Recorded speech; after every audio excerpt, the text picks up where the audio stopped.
Hemos estado compartiendo ya bastante más de la mitad del libro de Colosenses y hemos aprendido cómo el Señor quiere ser justamente Señor de nuestra vida, Señor de la iglesia. Y en esta parte que nos toca hoy analizar, ver juntos, vamos a tratar de ver la necesidad de que Cristo sea el Señor de nuestro hogar también. Es así justamente como le he puesto de título lo que vamos a compartir hoy. Cristo, Señor del hogar. El pasaje que quiero compartir es muy breve, son solo 2 versículos y se encuentran en Colosenses 3, 18 y 19. Es un pasaje que ha sido leído mucho y de muchas maneras. Con muchas maneras quiero decir que a lo largo de la historia ha tenido muchas interpretaciones que a veces no han reflejado lo que el pasaje significa. Lo leemos, por favor, dice así, Colosenses 3, 18, 19. Casadas, estad sujetas a vuestros maridos, como conviene en el Señor. Maridos, amad a vuestras mujeres y no seáis ásperos con ellas.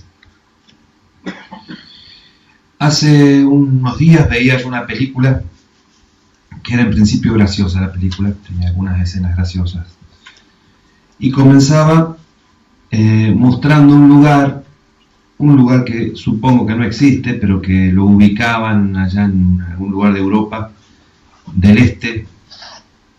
Era un lugar llamado algo así como Turkmenistán, una cosa extraña así.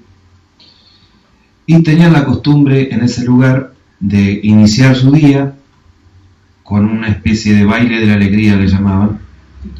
Y este baile de la alegría terminaba con que, bueno, en el baile bailaba el esposo y la esposa, ¿no? Y este baile de la alegría terminaba con que el esposo le daba una bofeteada, así una cachetada a la esposa. Esa era la forma en la que concluía el baile. Así como en nuestra samba se corona con un pañuelito a la esposa, en este baile le terminaba dando una cachetada. Y uno no entiende cómo en esa cultura puede hacer eso así. Pero seguramente Dios mirará cosas que nosotros tenemos en nuestra cultura como no parte de su plan. Y así como esa gente practica de esa forma eso y cree que es normal, y ninguna mujer protesta, ni ningún hombre dice nada, sino que es lo normal que se haga así. Es más, una cultura, según contaba la película, donde la mujer no puede hablar al hombre en público, ¿no? Imagínense que nos pasara eso a nosotros, sería una catástrofe, ¿no? No es posible de entender eso. Bueno, pero como les decía, seguramente al analizar en la palabra encontremos que muchas de las cosas o la forma en las que practicamos nuestras relaciones dentro del contexto del matrimonio no son como la palabra dice, debieran ser. Este pasaje que tratamos de analizar hoy y que nos corresponde a hoy, habla de 2 componentes en todo matrimonio. Uno es el esposo y otro es la esposa. Fíjense que, a diferencia de algo cultural que está ocurriendo a nivel mundial, en la Biblia ni siquiera se propone o se presupone la posibilidad de otro tipo de matrimonio que no sea entre un hombre y una mujer. No hay validez para ningún otro tipo de formación. No es algo que se nos ocurra a nosotros, sino es algo que vemos de leer la palabra. Dejando eso que todos tenemos en claro, al menos acá, pero que cada vez a nuestros hijos en la escuela les van a enseñar que no es así. Yo ya estoy pensando eso, ya estoy recibiendo algunas bajadas de línea de que no debo enseñar eso de alguna forma. Va a ser otra la enseñanza mucho más. Va a cambiar este mundo en poco tiempo. En poco tiempo va a ser un mundo bastante distinto al que fue en nuestra infancia. Los cambios van muy rápido. Hay mucha gente interesada en que la familia como la conocemos nosotros se disuelva, que sea un plan muy distinto al que Dios estableció. diciendo todo esto, quisiera empezar por lo que la palabra aborda primero. Unas palabras hacia las esposas, y después la otra mitad del matrimonio también va a recibir algunas palabras. No quisiera preguntarle si trajeron casco.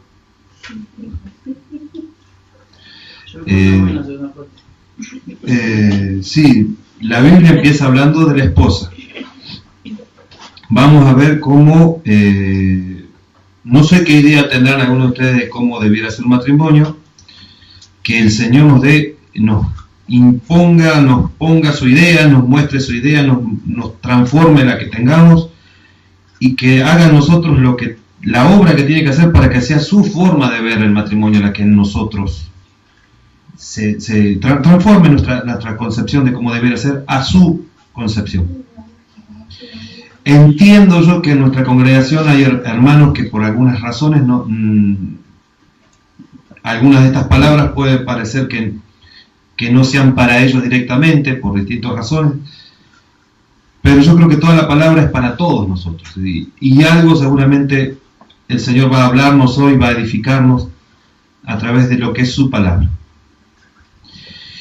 Lo primero que tendríamos que nosotros ver en este primer versículo del 18 es esa palabrita que aparece ahí: casadas, estad sujetas a vuestros maridos.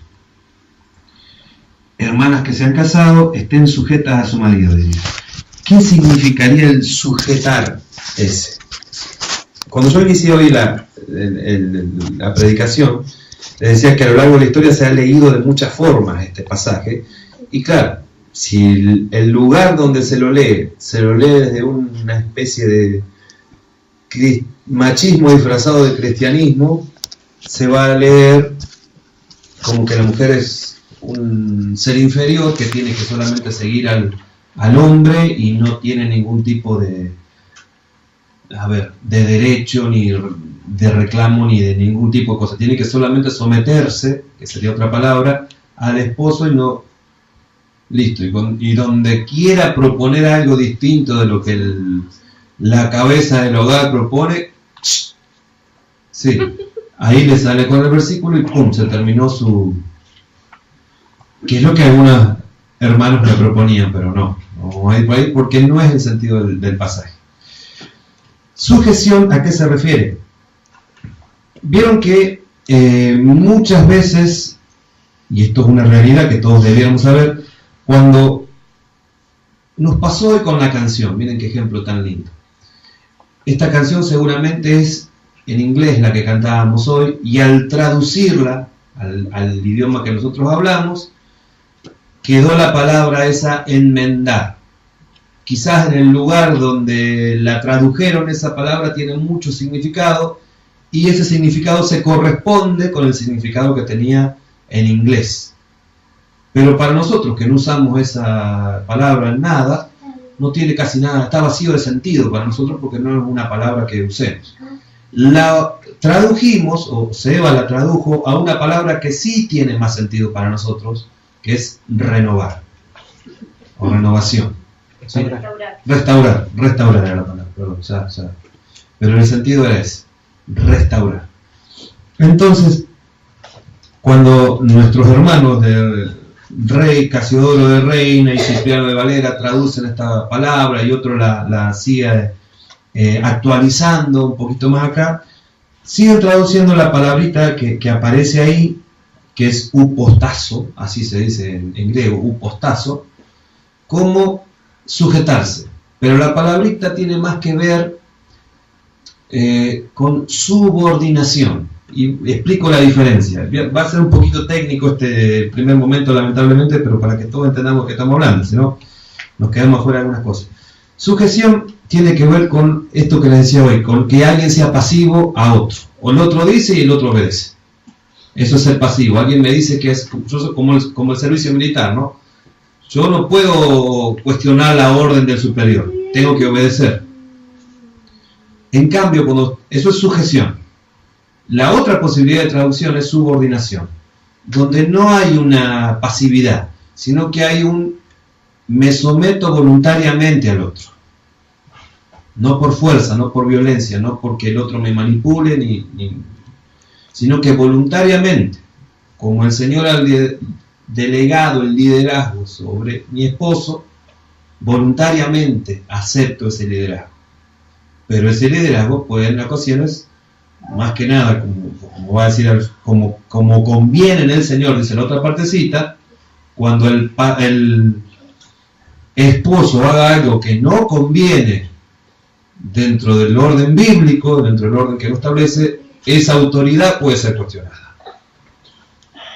Con la autoridad de la palabra, obviamente, no con un capricho de la esposa, sino con la autoridad bíblica, como conviene en el Señor. Entonces, este sentido de sujeción quisiera traerlo a que lo entendamos así como subordinación, que tendría que ver más con algo que hago voluntariamente, ¿sí? Voluntariamente me voy a someter al liderazgo, que vamos a ver que, y vamos a ir mucho a Efesios, que es un pasaje que tiene mucho que ver con esto. Se habla en la Biblia de pasajes paralelos, cuando en un pasaje del mismo autor, o de otro a veces, se trata el mismo tema y se complementan esos dos pasajes. Lo que no dijo del todo acá en este pasaje, lo dice más claramente en el otro. El pasaje de Efesios, y lo vamos a cerrar después con eso, habla de someterse los unos a los otros. Entonces es casi mutuo esto. No es que alguien dice y el otro obedece ciegamente. Me gustó a las hermanas, me parece acá. Pero no hay un seguimiento ciego, hay un seguimiento en las cosas que sí son como conviene al Señor. Pero imagínense que conflictivo es si hay dos líderes cuando tenemos que educar a los hijos, por ejemplo. Hay dos líderes que tienen opiniones distintas, uno dice que sí y el otro dice que no, y el hijo a quien hace caso. Se genera el conflicto. Entonces, para resoluciones de conflicto es mejor que haya alguien que tenga como la última palabra consensuada, es decir, que hubo un previo acuerdo. Vamos a ir parte por parte. Entonces, el pasaje paralelo que es Efesios 5:22 dice: las casadas estén sujetas a sus propios maridos. Se entiende entonces, si lo entendemos como es el sentido que actualmente tiene esta palabrita sujeción, lo entenderíamos como si Seba fuera el general acá y yo fuera un soldado raso, tengo que hacer lo que él me dice y no puedo decir nada. Ahora sí, como es en una iglesia, hay alguien que se establece como líder y el resto está de alguna forma así subordinado, pero el líder no puede hacer lo que quiere con el resto. Ese es también el sentido. De alguna forma vamos a tratar de ver esto. El esposo, que es la parte que va a seguir ahora, es el pastor del hogar. ¿Sí? Y así como en una congregación el líder no hace lo que quiere, en la casa tampoco el marido hace lo que se le ocurre. ¿Quién tiene que ser el señor de la casa? ¿El esposo, la esposa o Cristo? Cristo tiene que ser el señor de la casa. Hay desequilibrio cuando es el hombre el que se instala y hace lo que quiere, o cuando se instala la mujer y hace lo que quiere. Hay desequilibrio porque no es la forma en la que se establece, y pasa que el liderazgo, cuando no se usa de acuerdo a como Dios lo dice, tiene que uno, para validar su liderazgo, recurrir a cosas que no son genuinas. O sea, manipula, extorsiona, ejerce violencia porque tiene más fuerza desde lo económico, desde no sé de qué, y logra que los demás obedezcan porque él tiene ese tipo de poder. Pero vamos a ver que es algo, cada uno tiene un rol, de eso quisiera hablar, ¿no? Es complejo el tema, y simplemente no quise meterme en lo que seguía, que eran los hijos y los siervos, que después voy a hablar todo este pasaje, porque el tema este es tan amplio, hay tantas cosas para ver, seguramente no las vamos a terminar de ver hoy, pero es como una especie de introducción al complejo mundo de las relaciones en el hogar. Como conviene en el Señor, entonces va a tener que ver con el pasaje que les decía hoy de las casadas estén sujetas a sus propios maridos como al Señor. Una cosa muy importante para saber es que esto está dado dentro de un matrimonio que ambas partes son cristianas. No podemos exigirle, supóngase que pasa esto, ¿no? Una esposa quiere ser bíblica en esto y quiere subordinarse o someterse, como quieran verlo. Someterse no es una palabra que tenga mucha buena prensa hoy en día, parece como que no pienso más, no vivo más y me doy para que el otro haga de mí lo que se le ocurra. Es como se entiende hoy quizás esa palabra. Supóngase que esa persona lee este pasaje, una hermana que ha conocido al Señor ahora, y hace eso con su esposo, que no es cristiano. ¿Qué va a hacer el esposo? Se puede aprovechar, ¿no? Puede que se aproveche, puede que no, no sé, hay distintos tipos de personas, ¿no?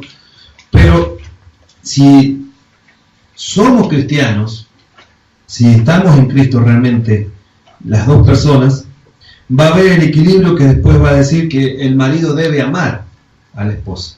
Y si la ama, no se va a aprovechar, la va a cuidar, va a ser responsable por ella, va a edificarla, el amor no domina, el amor da, el amor bíblico al menos, que estamos tratando de que el Señor implante en nuestras vidas, ¿no? Para que ese sea el tipo de amor que tengamos. No un amor que sea egoísta, que donde ve la oportunidad se aprovecha, sino un amor que siempre está sin esperar nada a cambio, dando. Fíjense cómo se generaría pero un enorme desequilibrio en un matrimonio así. Son como temas que saldrían de como el tronco y saldría la ramita, y bueno, ¿y qué se hace en ese caso cuando uno es cristiano y tendríamos que tratarlo en otro momento? ¿Qué se hace ahora en mi situación que no tengo un cónyuge?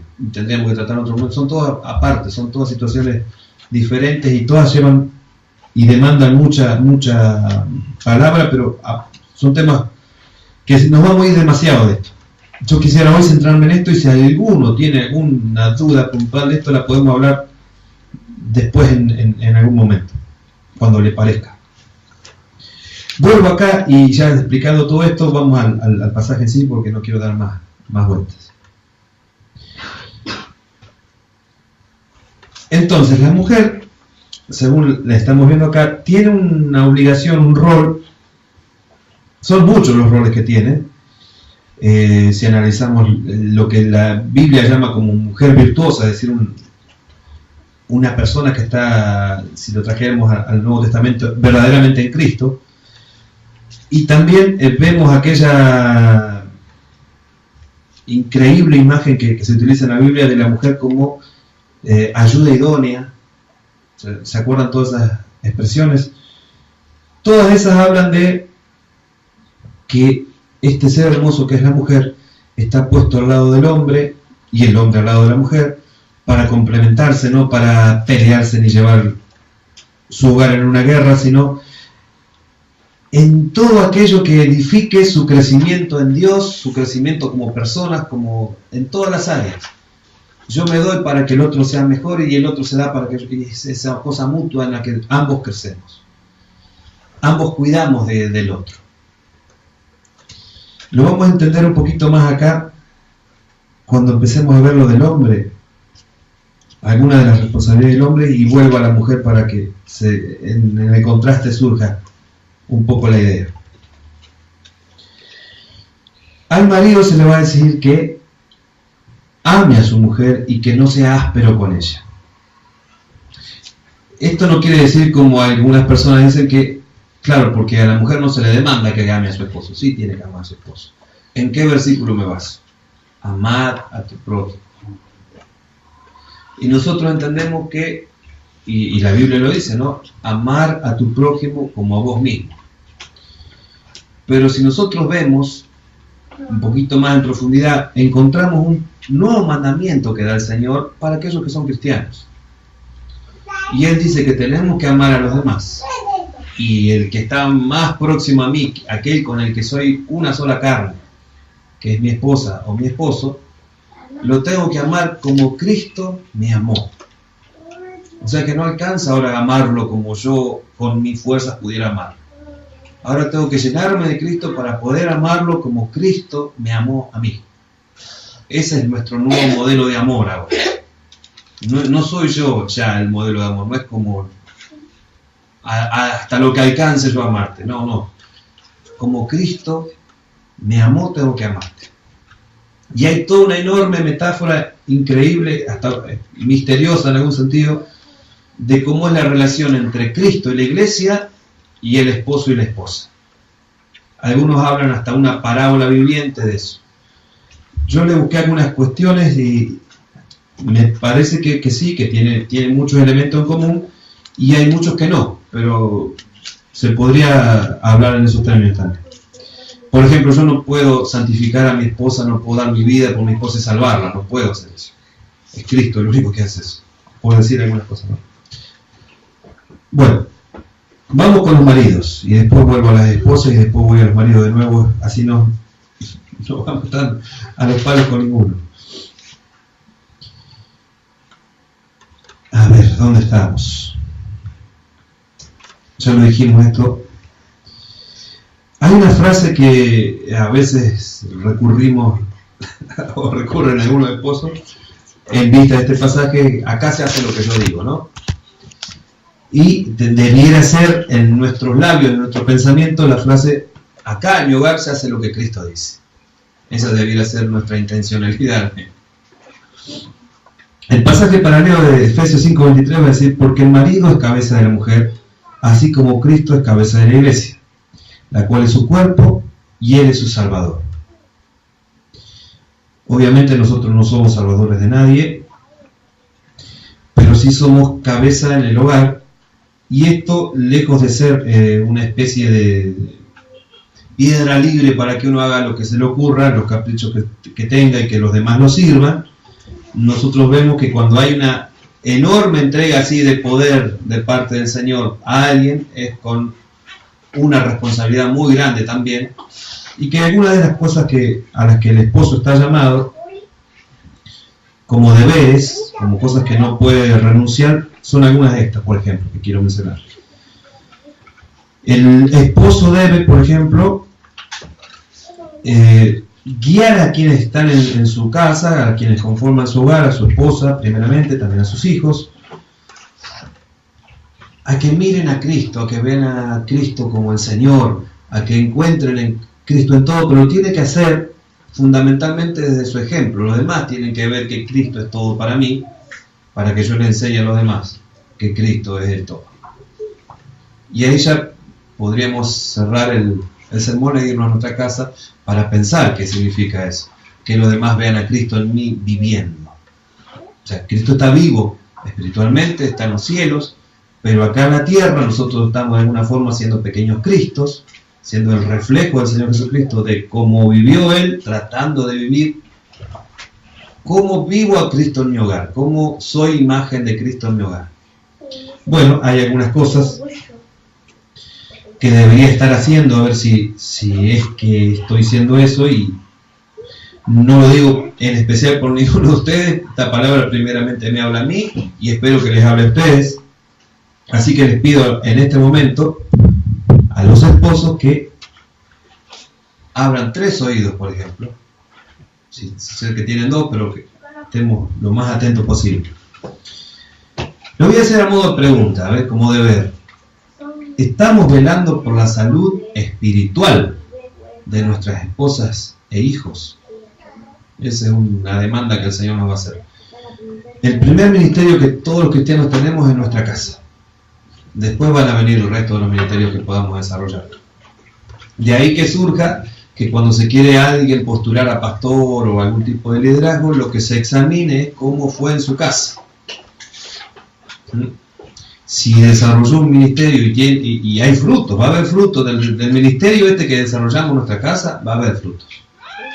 O sea, se va a saltar cómo hemos estado edificando a nuestra esposa, cómo estamos o sea, hay una frase que mi esposa dice, que no sé dónde la escuchó, pero siempre la dice, me lo ha recordado un montón de veces, pero me dice que dentro de 5 o 10 años ella va a ser la mujer que yo ayudé a crear. O sea, que yo contribuí a que ella sea. Y yo le digo lo mismo a ella, porque ella tiene la tarea de ser ayuda idónea. Es decir, que en el contacto día a día también nos vamos transformando nosotros. O sea, aportamos ladrillitos al otro para que se construya un mejor cristiano, o le sacamos piecitas a veces, ¿no? Y dentro de un tiempo somos responsabilidad del uno del otro en un matrimonio. No sé si me voy explicando. Así también en una congregación, ¿no? En una congregación los hermanos somos responsables los unos por los demás, por los otros.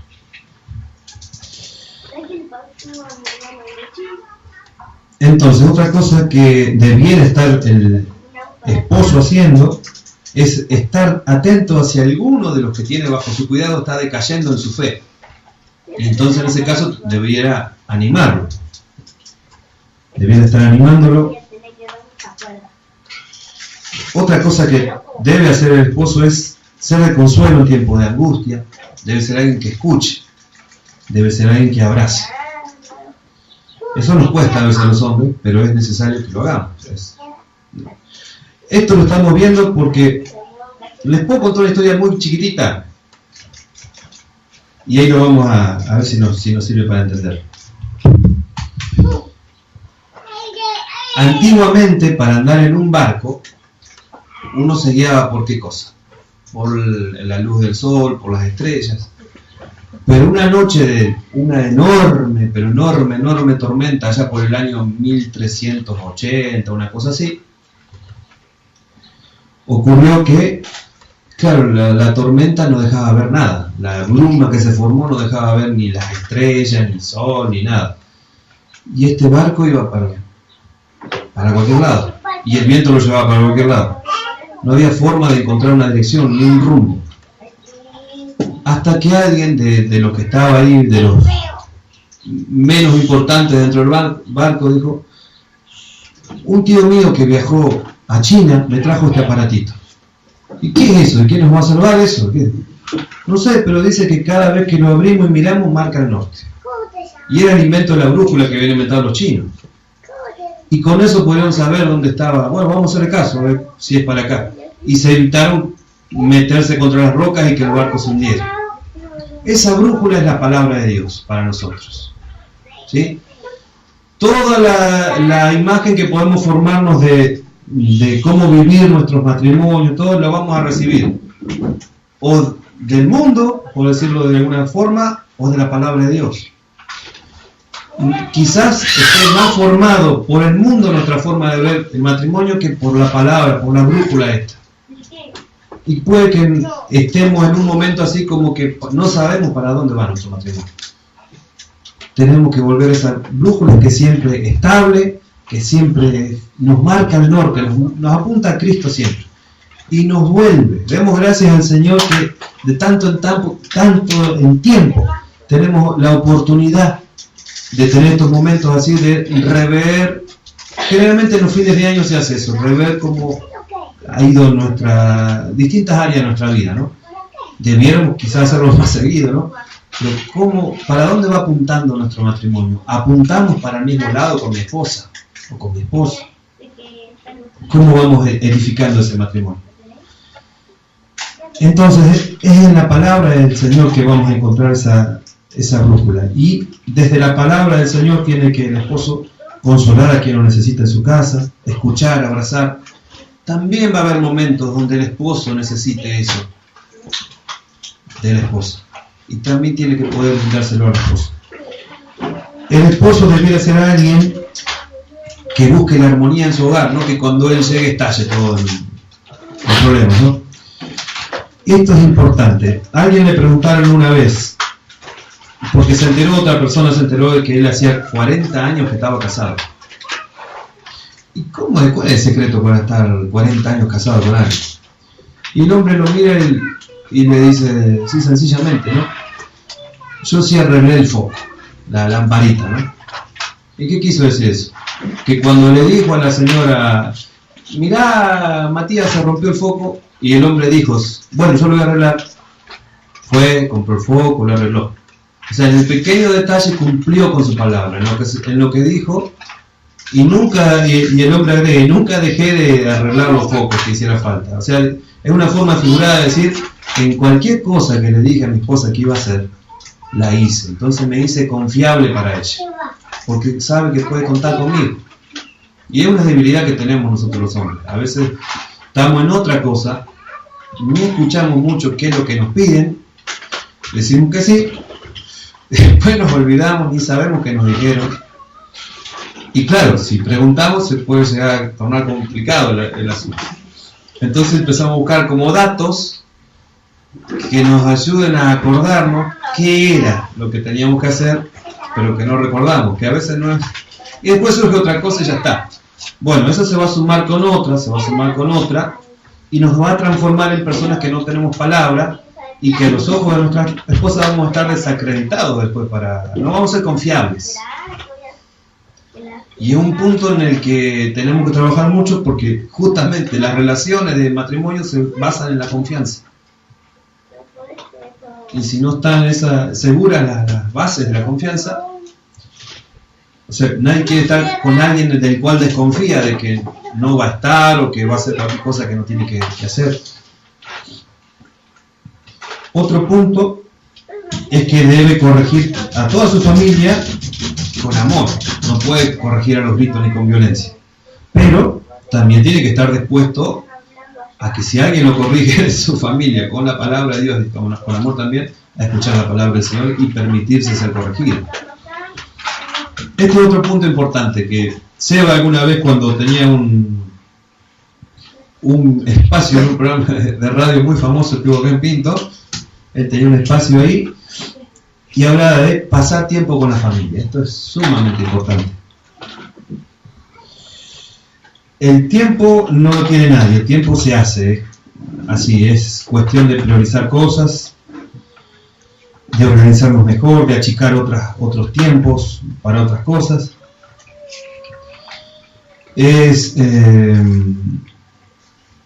Hablaba yo hace un tiempo con un hermano y me decía que es también parte de la gracia de Dios obrando en la vida, y es algo que también debemos trabajar, de tratar de con el tiempo de hacer las cosas, aprender a hacerlas en menos tiempo, que nos ocupe menos tiempo.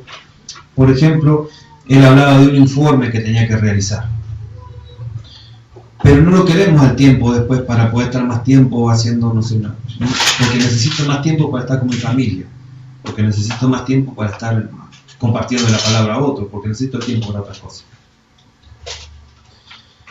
Y es algo en lo que estoy tratando de aprender también en la elaboración de los mensajes. He cometido eso que he criticado, de pasar más tiempo elaborando un mensaje que con mi familia al principio, ¿no? Y yo estoy tratando de equilibrar eso y de tener más tiempo con mi hijo, con mi esposa, y de pasar el tiempo que requiere el mensaje, pero no más, porque a veces, siendo honesto, a veces leía todos los días mucho y había tanto para decir que hacía un matete de lo que quería decir y no terminaba haciendo claro, y me quedaban 50.000 cosas para decir, y yo me iba frustrado creyendo que no dije nada, y había dicho mucho contenido, pero en realidad no nos servía. O sea, al tratar de hacer un resumen de todo aquello que leí y no centrarme en nada, no decía nada, y gastaba más tiempo del necesario para elaborarlo, ¿sí? A veces no está tanto en el tiempo, sino en tomar esta porción, ¿no? Por ejemplo, amad a vuestras mujeres y meditarlo mucho. Meditar mucho en eso. ¿De qué formas prácticas yo amo a mi esposa cada día? Y estos deberes a mí me hicieron pensar, ¿no? Estoy siendo el esposo que edifica a mi esposa cada día, a mi familia. Estoy siendo lo que necesita ahora ella para ayudarla a llegar mejor a ver a Cristo como Señor, ¿no? Soy un reflejo de Cristo más vivo. Me preocupo cuando la veo que no está siendo, y Vero sí es una persona que, hablo de mi esposa, cada uno sabrá, ¿no? Es una persona que busca al Señor. Doy muchas gracias al Señor, no lo digo por ningún tipo de motivo, sino doy gracias al Señor por eso. Pero si la viera yo en algún momento de que pasaran semanas que no la veo buscando al Señor, ¿qué hago yo al respecto? ¿La dejo nomás? ¿O me pongo con ella más tiempo y buscamos juntos al Señor, la ayudo a orar, lo que sea que haga falta? ¿Cómo trabajo en la vida de mi esposa también y ella seguramente en la mía? Para que ambos crezcamos. A ver, esto también tiene que ver con no dejar de ser iglesia cuando estamos en nuestro hogar, ¿no? De a poquito esas sanas costumbres que se instalarían en el hogar se debieran trasladar a la iglesia, de a poquito. A veces hay un límite muy fino entre querer ayudar al hermano y que se nos tome por metidos. Hay un límite fino. El Señor nos ayude a madurar en eso, en cómo podemos crecer y corregirnos con amor, ¿no? Eso es un punto. Amad a vuestras mujeres. Hoy les decía esta frasecita: si amo, no domino, no lastimo, cuido, perdono, pido perdón. Todo ese tipo de cosas hacen al amor.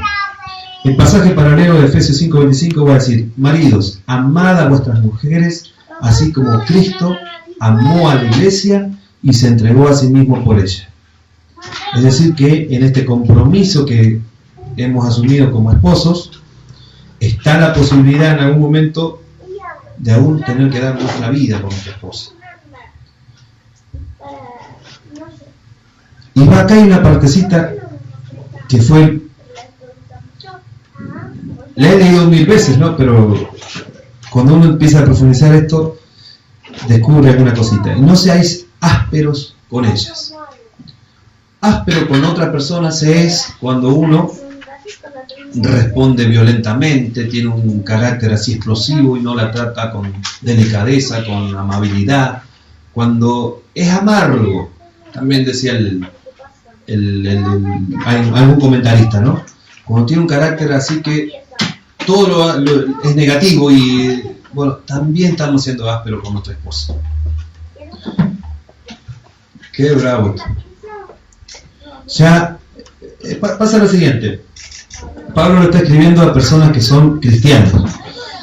Es como si dijera esto, a ver, yo lo escribí así para acordarme bien cómo es el sentido de lo que está diciendo Pablo. Está diciendo así: ustedes que son hombres y tienen una tendencia natural a ser de carácter fuerte, ahora están en Cristo y ahora están siendo transformados. Parte de esa transformación es que ya no traten a sus esposas de forma violenta, agresiva, áspera o amarga. Si lo hacían así, deben dejar de hacerlo, porque en Cristo no es lo que se espera de ustedes, sino por el contrario, que ahora sean amorosos, cariñosos y amables para con sus esposas. Ese es el sentido del texto de y no sean ásperos con ellas. Tenemos que trabajar un montón con esto. Todo el pasaje está escrito en un tiempo verbal que implica que había algo que se estaba haciendo, pero que ahora se debe dejar de hacer y se debe comenzar a hacer desde ahora hasta de esta otra nueva forma. Entonces, ustedes, mujeres que no estaban sujetas, que hacían lo que querían, comiencen a sujetarse voluntariamente, en amor, a sus esposos en aquellas cosas que contribuyan a darle gloria a Dios. ¿Sí? No en cualquier cosa que se le ocurra porque es el esposo y ya se lo... No. En aquellas cosas que glorifiquen el nombre del Señor, que sean coherentes con la enseñanza bíblica, como conviene en el Señor. Maridos, amad a vuestras mujeres, estén dispuestos a dar su vida por su esposa y de hecho denla, porque dar el tiempo es dar la vida. ¿Sí? El tiempo en ver cómo está realmente todas las áreas de su vida, porque el esposo es proveedor, pero no solo para lo económico, para lo emocional, para lo espiritual, para cada área que conforme la salud integral de mi esposa. Y quise aislarlo de lo que vamos a hablar la otra semana o quizás la otra, que es el tema de los hijos, porque con el que llegamos a ser una sola carne es con nuestros esposos. Y sí amamos profundamente a nuestros hijos, pero no tiene que estar antes. Los amamos profundamente, sí. Pero quería que no nos distrajéramos en ninguna otra cosa, sino ver estos aspectos de esposo y esposa.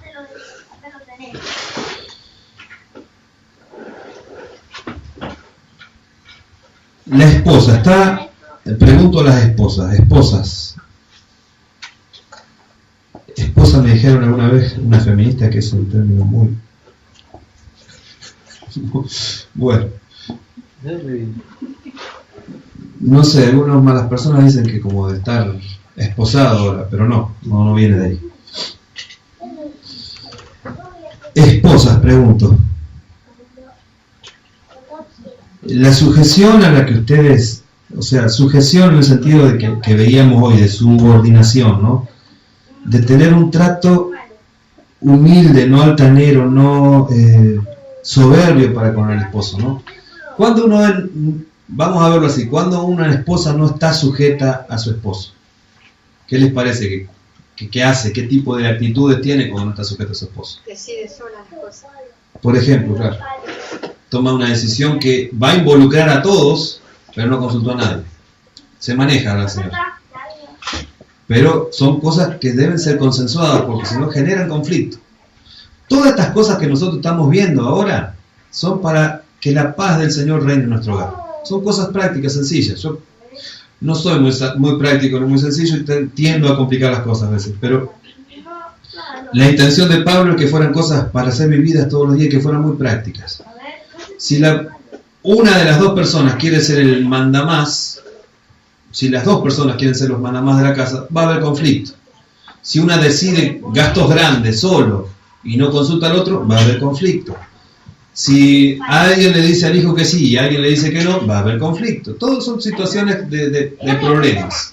¿Cómo evitamos esos problemas? Vamos a tener que tener un orden. El orden que Pablo dice que es bíblico, que el Señor ha determinado, es que respetemos el liderazgo del hombre. ¿Pero qué le dice al hombre? Que ejerza ese liderazgo, que no sea un pancho que se quede sin hacer nada del liderazgo. O sea, un líder tiene que moverse. No se admite un líder pasivo. Todo líder tiene que ser activo. Que el líder sea activo implica que esté velando por toda la salud de su casa, por el cuidado de lo que son suyos. Ese es su primer ministerio. Y después puede desarrollar 50.000 ministerios afuera, si le alcanza el tiempo. Pero el primero que va a preguntar al Señor va a ser sobre su casa. Y el resto, que si te da el tiempo y el cuero, vamos a hablar sin criollo, hacelo, pero si no, no. Tengo el ejemplo de Piper, no tan fresco, que cuando fue papá y uno estaba creciendo un hijo que era adolescente, que le estaba dando algunos dolores de cabeza, dejó el ministerio por el tiempo que fue necesario para pasar tiempo con ese hijo. Y con el resto también seguramente. Para asegurarse de que ese hijo conozca a Cristo. Prioridades, hermano. ¿Qué es más importante? ¿No? Otro asunto es que ya se me fue.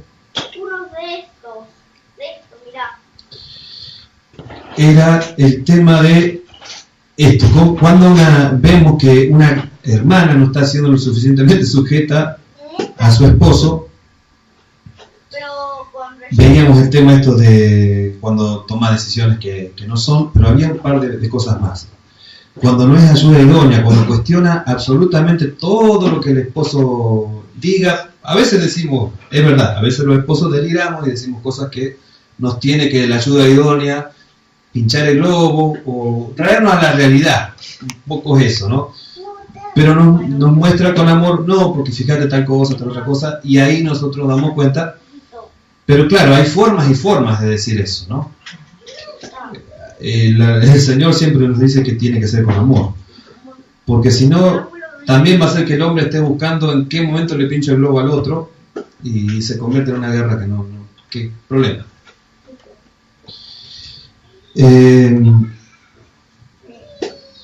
Ayuda idónea.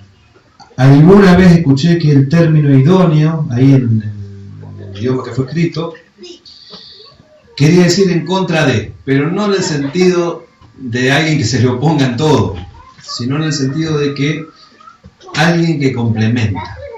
Había una imagen muy graciosa que se difundió para el Día de los Amigos, y era el de dos muchachos que eran muy parecidos. Uno no tenía un diente de un lado y el otro no lo tenía del otro. ¿Lo vieron ese? Como que somos amigos, nos complementamos en todo. Bueno, un poco esa es la idea, ¿no? Dos piezas distintas, pero que encajan perfectamente para hacer una unidad. Y un matrimonio ya no son dos personas solas, es una unidad, es una sola carne. Entonces, todas las decisiones se debieran consultar, se debiera consensuar, ¿no? Buscar lo que nos haga bien a los dos. De eso se trata.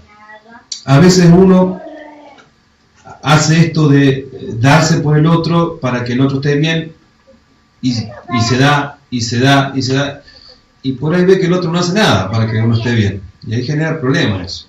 Todo se tiene que hablar. Porque si somos los dos cristianos, en los dos debiera estar mutuamente esa actitud de servirnos el uno al otro. Ahí es fructífero, digamos, el matrimonio, porque se enriquece todo. Pero si es desgastante cuando uno solo, y a veces también nuestra percepción puede jugarnos en contra y creer que solo nosotros estamos remando. Es todo un problema de comunicación, como habló Tomás alguna vez, ¿no? Lo habló Tomás alguna vez y el asunto básico es ese. A veces estamos remando los dos, pero para un distinto lado.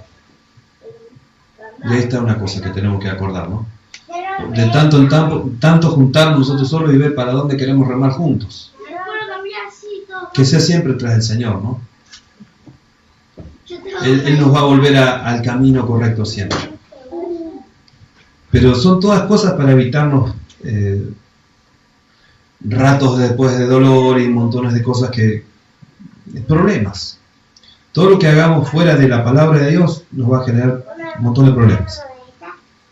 Aún los tenemos dentro de la palabra del Señor, viviendo como cristianos tenemos problemas ya en nuestra vida y situaciones difíciles. Más lo vamos a tener lejos de Él.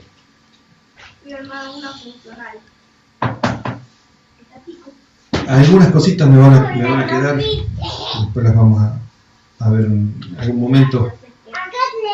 Algunas son para que las traten las hermanas solas en sus reuniones, y algunas tendremos en algún momento alguna reunión de hombres para tratar nosotros algunas cuestiones nuestras.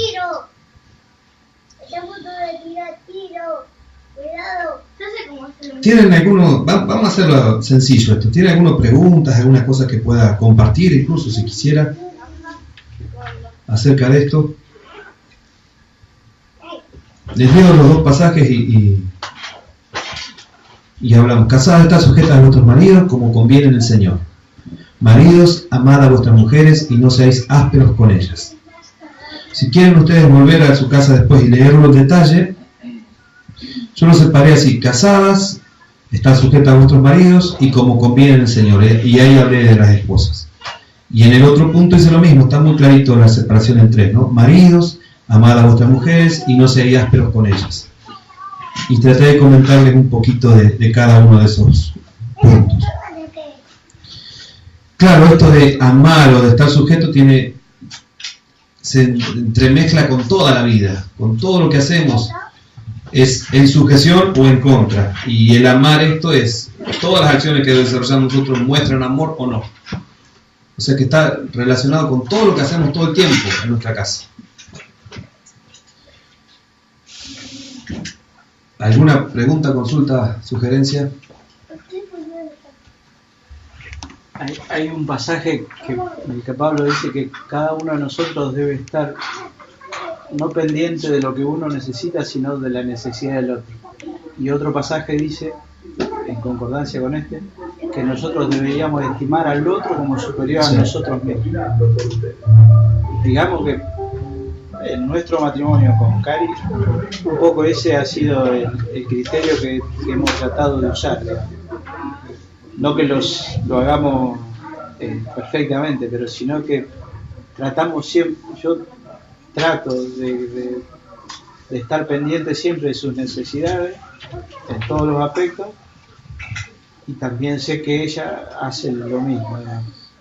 Un versículo para tener bien claro es Efesios 5:21, ¿no? Someteos unos a otros en el temor de Dios.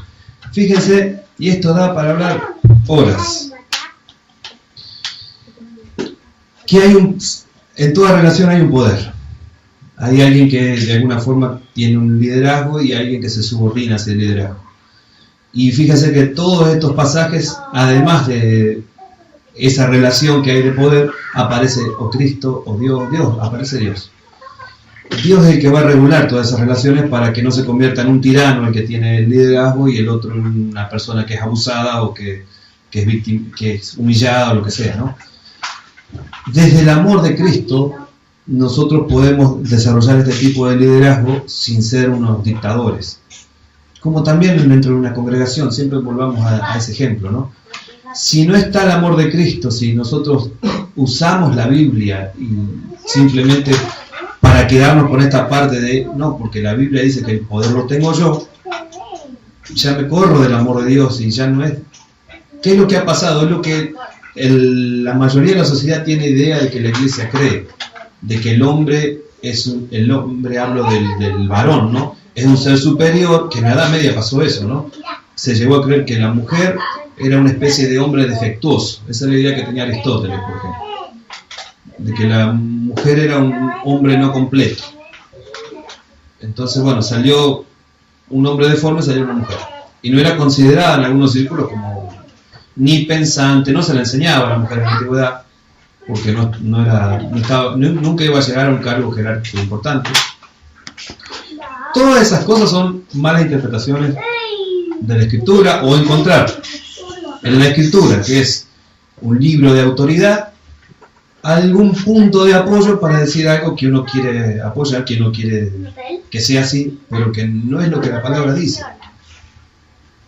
La palabra habla de que tanto el hombre y la mujer son iguales de importantes y de amados por Dios. Son complementarios en sus roles, ¿no? En el matrimonio.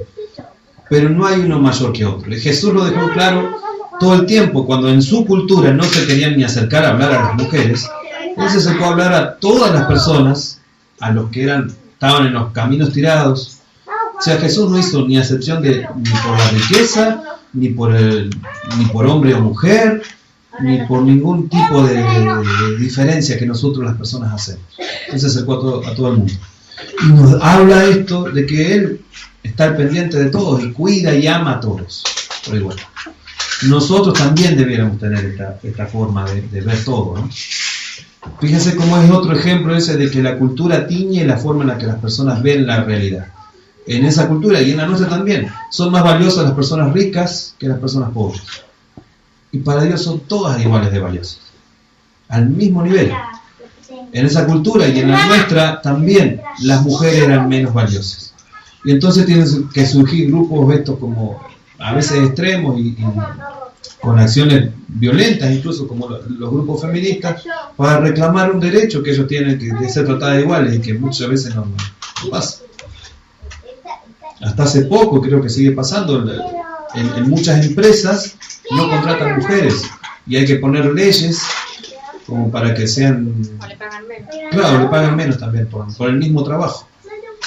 O sea, hay una injusticia grande que no la promovió la Biblia, que los hombres la promovieron, pero que mucha gente lee como que el origen estaría en el patriarcado, y el patriarcado lo asocian con el Antiguo Testamento, dicen los judíos, y los cristianos el Nuevo Testamento, ¿no? Pero hablan de eso. Pero no es lo que la palabra nos enseña, nos habla de dos personas, o sea, dos seres humanos igual de valiosos, el hombre y la mujer. Nos habla también de esto, de que esos dos seres humanos tan valiosos van a llegar a ser una sola carne y van a crear juntos, con la ayuda del Señor, un espacio donde pueden expresar su amor de todas las formas posibles, pero amor, no violencia, no odio, no ese tipo de cosas. Yo se lo estoy mostrando como una especie de jardín de Edén al matrimonio, y sabemos que no, que dentro de ese jardín de Edén hay un montón de plantas que tienen cardos, hay un montón de momentos difíciles, hay un montón de cosas que hay que sacar. Bueno, vuelvo otra vez a la brújula. Lo que el Señor quisiera es que fuera un jardín de Edén. ¿Qué hace nuestro pecado? ¿Qué hizo nuestro pecado con el jardín de Edén? Lo transformó en un lugar con muchas cosas dañinas. ¿Qué va a volver a nuestro matrimonio una vez más en ese jardín de Edén que quisiera ser, que debiera ser, que el Señor quiere que sea? Volvernos otra vez a Dios, volvernos una vez más a Dios. ¿Algún otro aporte de algún hermano? Bueno, si el Señor nos ha mostrado de que no estamos siendo el marido que la palabra describe o la esposa que la palabra describe, vamos a tener que volver a la escritura a buscar ser ese tipo de esposa o de esposo. Y si alguno de ustedes dice, la verdad que lo veo ahí, pero no encuentro la forma, y bueno, va a tener que hablar con otro hermano, que otro hermano en el cual sí vea que su matrimonio va creciendo en esa dirección. Y desde ahí es la cosa. A ver, este es un asunto que no podemos dejar pasar. Es uno de esos temas que, aunque soy consciente que no estuve a la altura del tema y que no pude explicar muchas cosas como hubiera deseado, sé que es un tema recontra súper importante para nuestras vidas, para aquellos que estamos casados, ¿no? Dependen muchas cosas de esto. Muchísimas cosas de nuestro futuro y de nuestro presente dependen de cómo estamos construyendo nuestra relación matrimonial hoy. Señor, danos tu gracia en esta hora para que podamos ver lo importante que es, Señor, lo enormemente importante que es que desarrollemos dentro del matrimonio bien, Señor, el rol de esposa o el rol de esposo, Señor. Sé que hoy tu palabra quizás nos ha mostrado muchas áreas en las que no estamos siendo el esposo o la esposa que tu palabra propone como ideal, Señor. Y te pedimos perdón por eso. Quisiéramos que tu palabra sea esa brújula que nos vuelva al camino que sos vos, Señor, para poder ser edificados en esa dirección, Señor. No hay otra manera en la que nosotros vamos a ser edificados. No es con ninguna ciencia humana. No es con ninguna buena intención, Señor, que vamos a poder construir nuestro matrimonio con tu ayuda, Señor. Es solo con tu palabra, con tu guía. Es también viendo el testimonio de otros hermanos que han, desde tu palabra, edificado con tu ayuda sus matrimonios, Señor. Ayúdanos, Señor. Ayúdanos, Señor. Clamamos por tu misericordia, Padre. Clamamos por tu misericordia por nuestros matrimonios, Señor. Que sean matrimonios bíblicos, Señor, los que se puedan construir en este lugar, Padre. Que podamos, Señor, también, y sé que estás incluyendo y considerando a cada uno de nosotros, Señor, sea cual sea nuestra situación. Si por distintos motivos, razones, Señor, en este momento algunos de nuestros hermanos no tienen matrimonio formado, Señor, o han perdido a su cónyuge, Señor, yo te ruego que también hable, Señor, sus vidas, Padre, y que nos enseñes desde tu palabra que si existiera la posibilidad de que pudieran ellos volver a tener un matrimonio, qué cosas debieran buscar, Padre Santo, y qué cosas se nos piden que seamos, Padre Santo. Señor, te ruego que a cada uno de nosotros, como el Padre amoroso que sos, Señor, nos sigas corrigiendo, Padre, nos sigas confortando, nos sigas animando, nos sigas consolando, Señor, nos sigas hablando para que podamos, Señor, nosotros no solo escuchar, sino pedir tu ayuda para cambiar, e incluso, Señor, pedir ayuda a nuestros hermanos, Señor, a quien consideremos necesario hacerlo para que esto que es de vital importancia en nuestras vidas, que es nuestro matrimonio, Señor, que es nuestro primer ministerio de desarrollar, Señor, pueda ser edificado y que podamos, Señor, ser transparentes en él, Padre, no tener nada que ocultar, no tener nada que aparentar delante de los demás, Señor, sino que nuestro matrimonio sea lo que se vea siempre, Padre Santo. Ayúdanos, Señor. Te damos gracias. Amén.